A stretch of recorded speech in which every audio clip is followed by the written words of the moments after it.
Hey y'all, this is Keisha, and I wanted to come on here quickly. Well, not quickly, but I wanted to come on here because I wanted to talk about some things. There's been a lot going on with me for the past couple of years.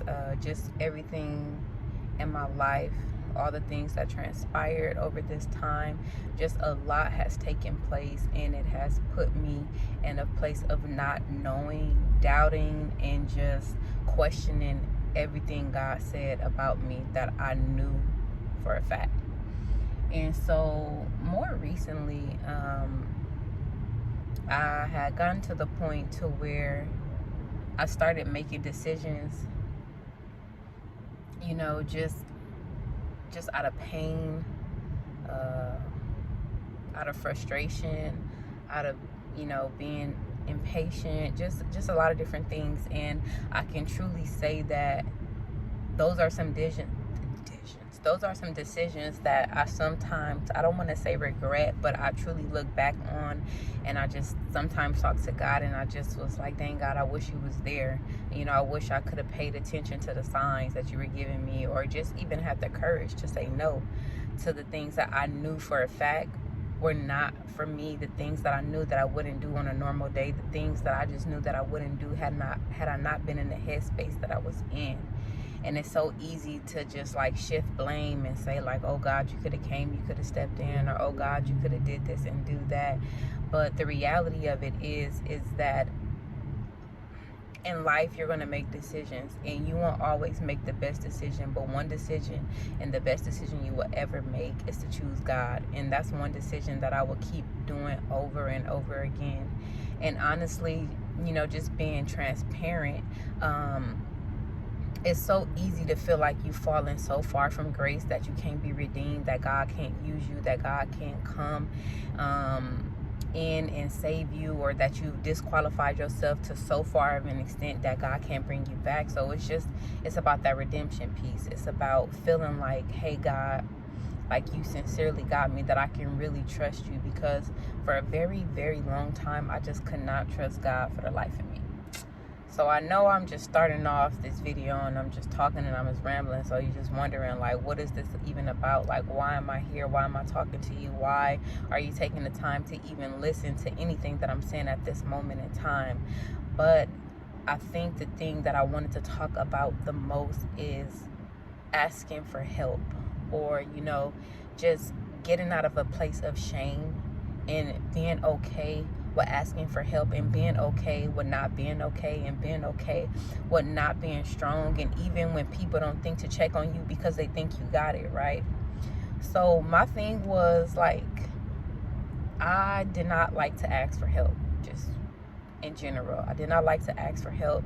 I saw it as a sign of a weakness. I saw it as something that was crippling, handicap, like just made you feel like as if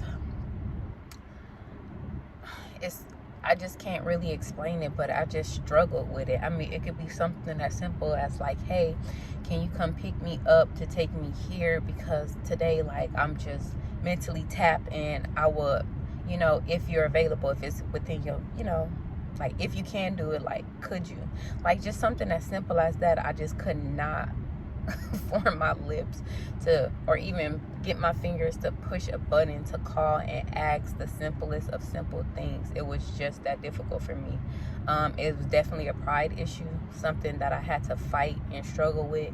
And even now, like, sometimes, just being vulnerable, like holding back tears. Like, even in this video, like, I seem like super chipper, super happy, which, on a normal day I am. But even sometimes talking about it and expressing these particular words, I can feel the tears, and I can feel myself, because I'm so used to suppressing my feelings and holding them in, that I don't even know how to openly express them. Like, now, like, I it's trying to come out. Like, I want to cry, but I'm struggling to do so, because it's like, oh, that's another place of vulnerability that I haven't fully tapped into. And every time I tap into it, it's beautiful. You feel relieved. You feel like a burden is lifted off your chest. You feel like something has taken place, right? So that's cool. So I guess, like, as I'm here and I keep talking about, knowing how to ask for help, I wish I would have asked for help on, like, on just like being vulnerable. Like, what does that look like? There's a lot of people in my life that I met that are just like super vulnerable, and they come and they tell me certain things, and I just look like I would have never told you that. Like, just honestly, like, I would have never told you that. I thank you for being comfortable in telling me that and sharing that with me. It won't go no further than me. However, it's just like, as me for myself, like, I could not confide in you in the same way. And what that was about, you know, I'm still working with that with God. I know there's a lot of things that God has revealed to me along this journey of healing, just in general, and I'm still working with it. I'm still having to come into agreement with it. I'm still having to accept the things that God is saying pertaining to me asking for help, because not only do I not ask other people when it comes to God, like, I can pray down whatever, but just asking God for help and not even knowing how. Like, God, okay, I'm here, you see what I'm going through, okay, do something. Like, pray, yeah, I did that. Go search the scriptures, yeah, I did that. Go, I don't know, maybe go ask for prayer. And even then, those are some things that I used to struggle with, just even asking for prayer. So I guess my thing now is just to be okay with asking for help, y'all. Like, be okay. Are some people going to judge you? Possibly. Are some people going to look at you different for what you're asking for help for? Maybe. Are they going to always be able to be there for you?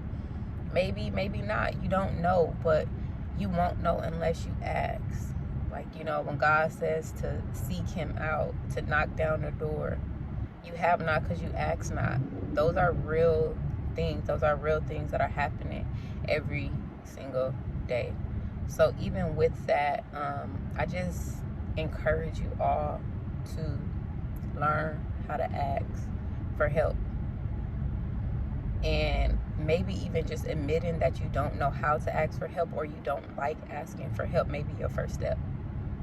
And so, yeah, so that's what I have. Very quick, real simple, to the point, and I hope it can encourage somebody today to learn how to ask for help, to be vulnerable, to learn how to set pride aside, because yes, I'm still working on it. Yes, I'm gonna continue to work on it, and just, yeah, because not asking for help got me with these. Okay, your girl got a grade and it's a few of them. They over here trying to have a family reunion in the front of my hairline, and I'm not feeling it personally. But yeah, and I would definitely want to come back because there's more things that I just have to get off my chest, because I just know, like, it's just time to be vulnerable. It's time to be more open. It's time to set pride aside and just really do what I know God has purposed me to do for so long. Oh, and I don't know, you know, stop running. Like, stop running. For whatever you're supposed to do it. Stop running. Even if you mess up, if you fail, you got to do 5 times. I was just watching this video of Miss USA, and I can't remember her name, but she said that a woman had walked up to her in Target and was asking her like all these different questions, and she was slightly offended because she was like, well, why are you asking me this? And it's because the lady was trying to sift out to see if she even qualified to be in the pageant, which she did. And so the woman told her, like, I feel like you have the capacity to win like Miss USA. And she was like, what? I didn't even ever think about being in the pageant. So to actually win the pageant, you got to be kidding me. So I believe she entered into the pageant 6 years in a row and lost every single year. And it was that last year that she was just about to give up. Last year, she was just going to give up. She was so burnt out, so tired. Her support system was like, you know what? It's not that I don't think you can win. I just don't think that they're willing to let you win. And she went to reach out to the woman who started it all, and, you know, come to find out the woman had passed away. And so it definitely put a damper on her spirit, you know, during that time, because, you know, this was the woman who got her to where she was at that time and in that moment. So it was definitely a hard pill for her to swallow, but she kept on through. She kept on trucking through. She persevered. She went through, and, you know, she said she remembered being there and that she was just preparing herself to get the runner-up. And when she heard them call Miss Hawaii as the runner up, she just, you know, broke down in tears because she finally won the Miss USA. And it took for her 7th try, you know, to finally do it. You know, just even thinking about 7, the significance, completion, you know, God making a world, just so much that happened in 7 days. But for her, it was 7 years of just constant going at it. So just whatever it is, keep going at it. It's not going to always be easy. And I'm really talking to myself because these last years have challenged me more than anything I know. So I'm just here to encourage myself and hopefully encourage somebody in the process. So I hope somebody is blessed by this, and just, you know, have a wonderful day. Bye.